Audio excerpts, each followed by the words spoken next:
Oke, Mbak Anissa, nanti judulmu tentang pengaruh sistem informasi akuntansi, sistem pengendalian internal dan motivasi kerja terhadap kinerja karyawan, misalnya itu di kelurahan-kelurahan di Kecamatan Jenawi gitu ya. Misalnya nanti di pendahuluan kan harus ada fenomena gap ataupun masalah-masalah penelitiannya yang harus dicari, misalnya bagaimana kinerja seorang pegawai di kelurahan-kelurahan di Kecamatan Jenawi. Misalnya ada 10 kelurahan atau 20 kelurahan. Nah, itu biasanya satu kelurahan kan ada sekitar 5-10 orang. 10 orang kali 10 kan udah 100 kan. Nah, kalau udah 100 itu bisa dipakai ya nanti untuk penelitian. Nah, tapi jangan lupa fenomenanya tetap harus dicari. Kinerja pegawai di kelurahan itu fenomenanya seperti apa. Mungkin ada yang kurang disiplin, ada yang sering bolos kerja, mungkin jam 12 siang itu makan siang kemudian bablas pulang. Nah, itu kan bisa dilihat ya dari situ kinerjanya. Atau mungkin ada beberapa fenomena yang lainnya yang itu dipengaruhi oleh sistem pengendalian intern dan juga sistem informasi akuntansi. Nah, jadi kalau di jurnal ini kan tentang PT Jasara Harja ya. Di situ kan nanti diceritakan kegiatan-kegiatan yang berhubungan dengan perusahaan Jasara Harja. Tapi kalau nanti itu ambilnya di kelurahan dan di kecamatan di Jenawi ya nanti disesuaikan gitu. Kemudian riset gapnya harus ada gap ya. Jadi penelitian itu harus ada kesenjangan antara kondisi yang seharusnya dan yang senyatanya.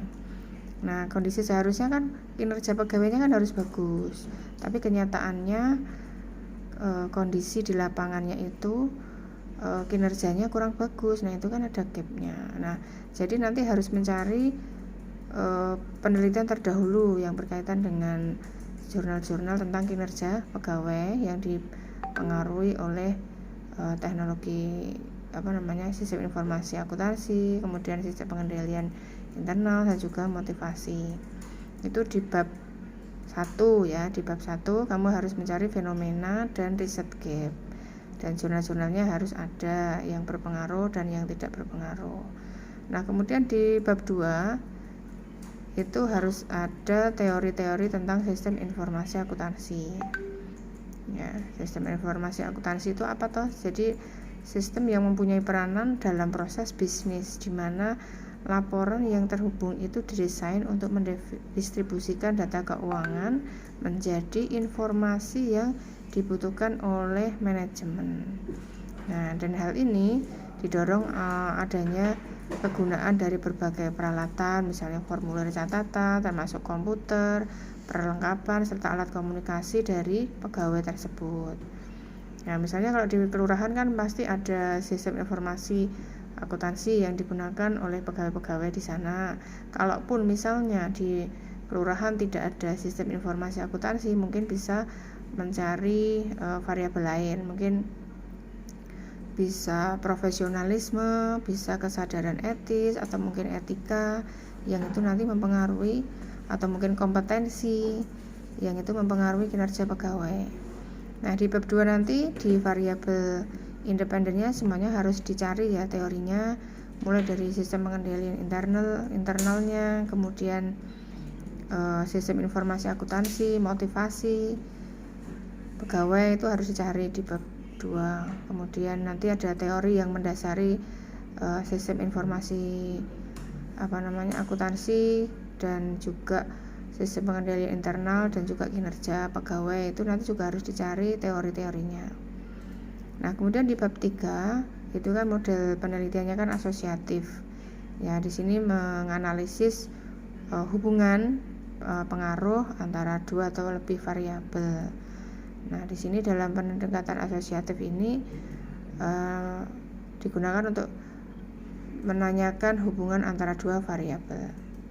Nah, dalam penelitian kuantitatif ini adalah menggunakan data primer, data kuesioner. Nah, jadi kamu harus mencari indikator masing-masing variabel tadi ya. Indikator dari SIA itu apa, indikator dari SPI itu apa, indikator dari motivasi itu apa. Misalnya kalau kamu variabelnya itu tentang profesionalisme, variabelnya tentang kesadaran etis ataupun etika, itu harus dicari indikatornya. Nah, objek penelitiannya nanti rencananya di kelurahan atau di kecamatan, nah nanti disesuaikan dengan fenomenanya.